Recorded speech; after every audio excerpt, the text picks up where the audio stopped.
Okay, in SI units, K is written as 1 divided by 4 pi epsilon naught. SI units में K की value 1 by 4 pi epsilon naught लिखी जाती है। इस 1 by 4 pi epsilon naught में 4 pi एक अलग फैक्टर है, epsilon naught एक अलग फैक्टर है। दोनों को समझने की कोशिश करते हैं। What is the shape of the field around a point charge? एक point charge के इर्द गिर्द जो field होती है, it is in the form of a sphere. Spherical shape में होती है। अच्छा, what is the formula for area of a sphere? 4 pi r square. What is the formula for volume of a sphere? 4 by 3 pi r. अच्छा, अब आप देख रहे हैं कि sphere के साथ ये 4 pi का factor associated है। चाहे आप area calculate करें या volume calculate करें। तो this 4 pi factor is because of spherical symmetry. ये 4 pi, this factor is because of spherical symmetry.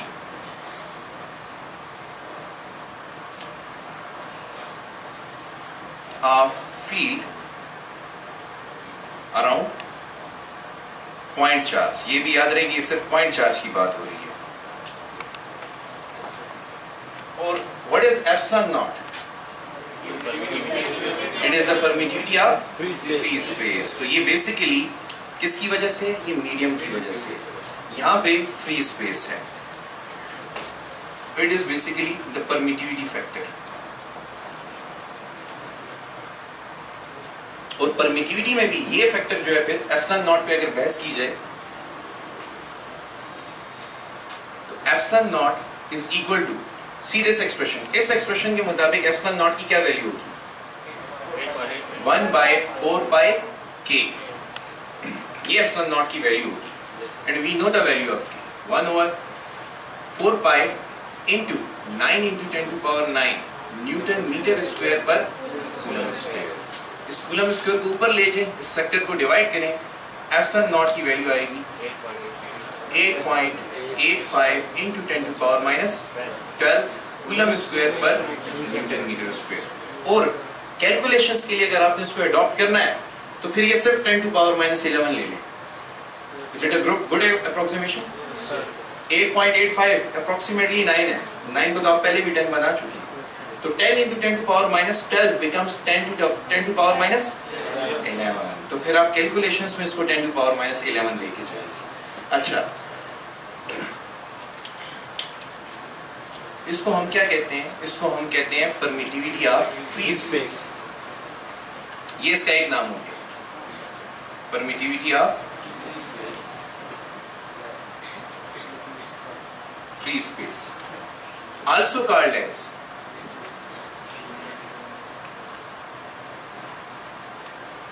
Free static permittivity.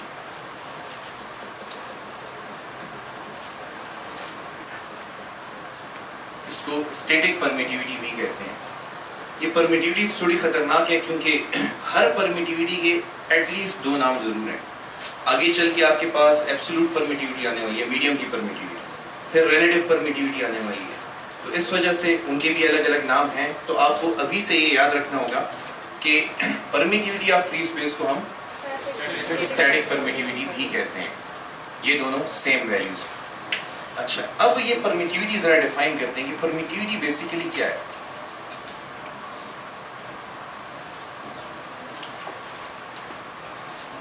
Permittivity basically refers to the permission of a medium towards the flow of electric field lines through it, या towards the interaction of electric field lines। 2 charges मौजूद हैं किसी medium में, for example वो medium air है, तो इन दोनों charges की इलेक्ट्रिक फील्ड लाइंस को एयर किस हद तक परमिशन देती है इंटरेक्ट करने के लिए, वो परमिशन क्या कहलाती है? परमिटिविटी। यही सिस्टम ऑफ चार्जेस आपने उठा के पानी में डाल दिया, अब वाटर उन्हीं 2 चार्जेस को इंटरेक्ट करने के लिए कितनी परमिशन दे रहा है, वो क्या कहलाएगी? Permittivity of water. तो परमिटिविटी बेसिकली एक परमिशन है, एक मीडियम की एक इजाजत है कि वो इलेक्ट्रिक फील्ड लाइंस को कितना फ्रीली इंटरेक्ट करने देगा। ठीक है, it is basically the permission of a medium for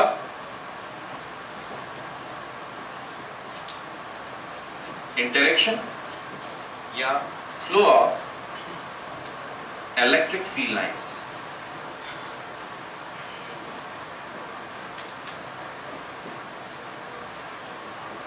एक डेफिनेशन इसकी ये है। दूसरी डेफिनेशन जो हमारे काफी काम आने वाली है, permittivity is the property of the medium which affects the magnitude of force between the two charges। अच्छा, ये बताओ एयर की डेंसिटी ज्यादा है या वाटर की? महसूस क्या होता है कि चार्जेस एयर में ज्यादा फ्रीली इंटरेक्ट कर सकते हैं या वाटर में? एयर में। समझ आई कि नहीं आई? तो आप मुझे इन अदर वर्ड्स ये कह रहे हैं कि अगर चार्जेस एयर में होंगे तो उनके दरमियान फोर्स ज्यादा होगी और अगर वाटर में होंगे तो उनके दरमियान फोर्स कम होगी। समझ आई कि नहीं आई? तो फिर हम परमिटिविटी को डिफाइन करते हैं कि the property of medium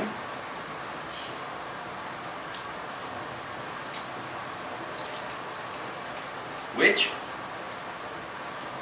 affects the magnitude of force between charges। तो चेक करते हैं ना ये कैसे इफेक्ट करती है। फॉर एग्जांपल, हमें k की वैल्यू मिल गई है और फोर्स का एक्सप्रेशन ऑलरेडी हमें पता है।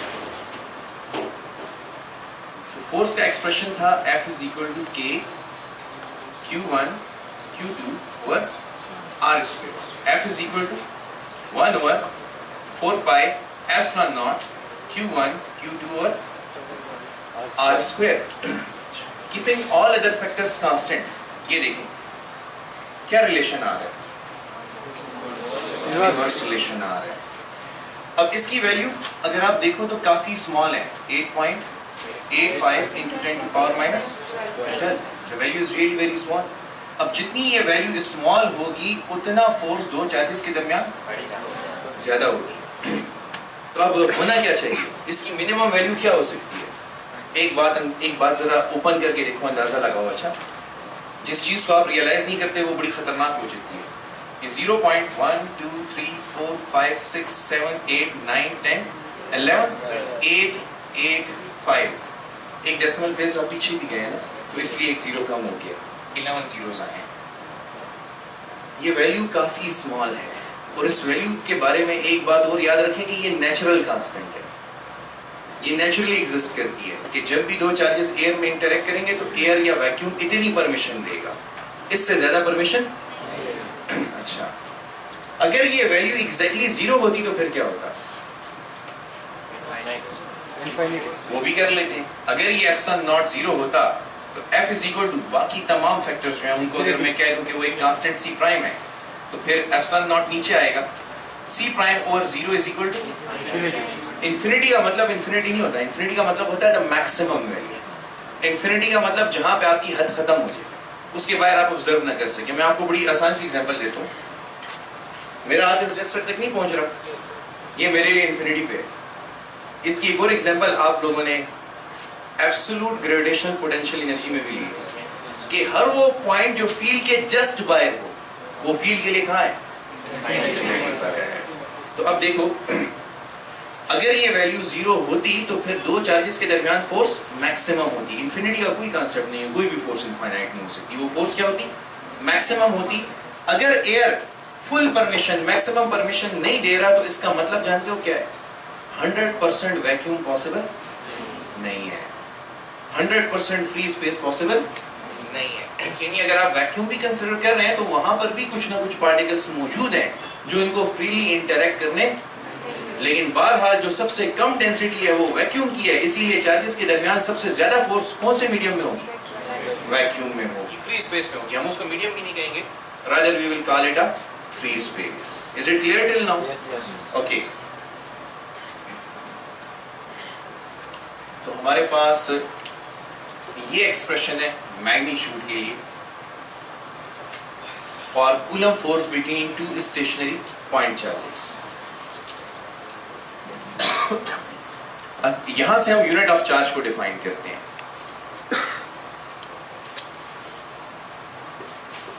What is the unit of charge? अच्छा, coulomb is the unit of charge. अगर मैं आपको सुना देता हूँ, आपको समझ आ जाती है तो वेल एंड गुड, नहीं समझ आती तो फिर मैं आपको इधर ही याद करवा दूंगा. 1 coulomb is a charge which when placed at a distance of 1 meter from an equal and similar charge will exert a force of 9 into 10 to power 9 Newton. तो मुझे बड़ी खुशी हुई, आप लोगों के चेहरों को देख के पता चल गया कि कुछ भी समझ नहीं आया. सुनो, मैंने जो कहा है वो आपको भी याद हो जाएगा. Q1, Q2, ठीक है, ये दो चार्जेस हैं.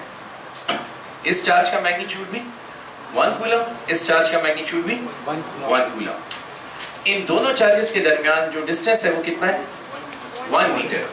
अगर ये शराइत तय हो जाए तो इन दोनों के दरमियान जो फोर्स होगी वो 9 into 10 to power 9 न्यूटन होगी. स्टिल ये याद होने वाली बात नहीं है कि आपको याद होगी हो. लेट मी शो यू कि ये कैसे याद होगी. फोर्स का एक्सप्रेशन निकाल लो. K, Q1, Q2 और R स्क्वायर. अब बताओ K की क्या वैल्यू है? 9 into 10 to power 9 newton metre square पर coulomb square. Multiply with Q1 कितना है? 1 कूलम. Q2 कितना है? 1 कूलम. और डिस्टेंस कितना है? 1 मीटर होल स्क्वायर. देखते जाओ. अच्छा, F is equal to 9 into 10 to power 9 newton metre square पर coulomb square. Coulomb into coulomb, coulomb square. And 1 metre square is 1 metre whole square is 1 metre square या metre square. Cancellations करें. Result क्या है? मेरे ख्याल में याद हो गया. Yes sir. अब समझ पड़ा कि मैं क्या कह रहा था? Yes sir. अब मैं सुनाता हूँ और रियलाइज करो. 1 coulomb is a charge which when placed at a distance of 1 meter from an equal and similar charge will exert a force of 9 into 10 to power 9 Newton. 1 coulomb charge वो charge है जिसको जब आप एक equal और similar charge यानी एक और 1 कूलम चार्ज से 1 मीटर के फासले पे रखें तो वो उसके ऊपर कितनी फोर्स एक्सर्ट करता है? 9 into 10 to power 9 Newton force exert करता है. ये बड़ी हाई वैल्यू ऑफ फोर्स है. Let me give you an example. आपका मास कितना है? 78 kg. आपका वेट कितना है? 60 kg. इसका वेट 60 kg है. आपका वेट कितना है? रेड शर्ट जो आपने पहनी है, क्या नाम है आपका? 70 kg है. अब सुनो, मैं पूछता हूँ वेट, ये बताते हैं मास. क्या नाम है आपका? शम्स. शम्स से मैंने पूछा कि वेट कितना है तो क्या बताते हो? मास मैंने बताया. अच्छा, मास कितना है आपका? 78. और आपका वेट कितना है? 780 kg. 780 न्यूटन. आपने एक फैक्ट रियलाइज किया? Yes sir. वेट और मास में फर्क है. W is equal to mg. मैं मास पूछूं तो मास बताएं, वेट पूछूं तो वेट बताएं. मैं आपको रियलाइज कराता हूँ. जैसे कि ये स्टूडेंट बता रहे हैं कि इनका वेट 780 न्यूटन है. अप्रोक्सीमेटली मैं उसको 800 न्यूटन कंसिडर कर लेता हूँ. तो आप सर्टेन हाइट से, थोड़ी हाइट से जमीन के ऊपर जंप करो. आप जमीन पे कितनी फोर्स एक्सर्ट करोगे? 800 न्यूटन. तो जमीन आपकी लेग्स के ऊपर कितनी फोर्स एक्सर्ट करेगी? Action and reaction are equal in magnitude. 800 newton force को आप फील करेंगे कितनी होती है? अपने वेट के बराबर फोर्स को कभी फील करेंगे कितनी होती है? और फिर उस 800 के मुकाबले में इस फोर्स को देखें. अच्छा, 9 1 2 3 4 5 6 7 8 9 न्यूटन. यूनिट 10 100 1000 10,000 लाख 10 लाख करोड़ 10 करोड़ अरब. 1 कूलम चार्ज दूसरे 1 कूलम चार्ज के ऊपर 9 अरब न्यूटन फोर्स एक्सर्ट कर रहा है, जो कि आप और मैं इमेजिन भी नहीं कर सकते.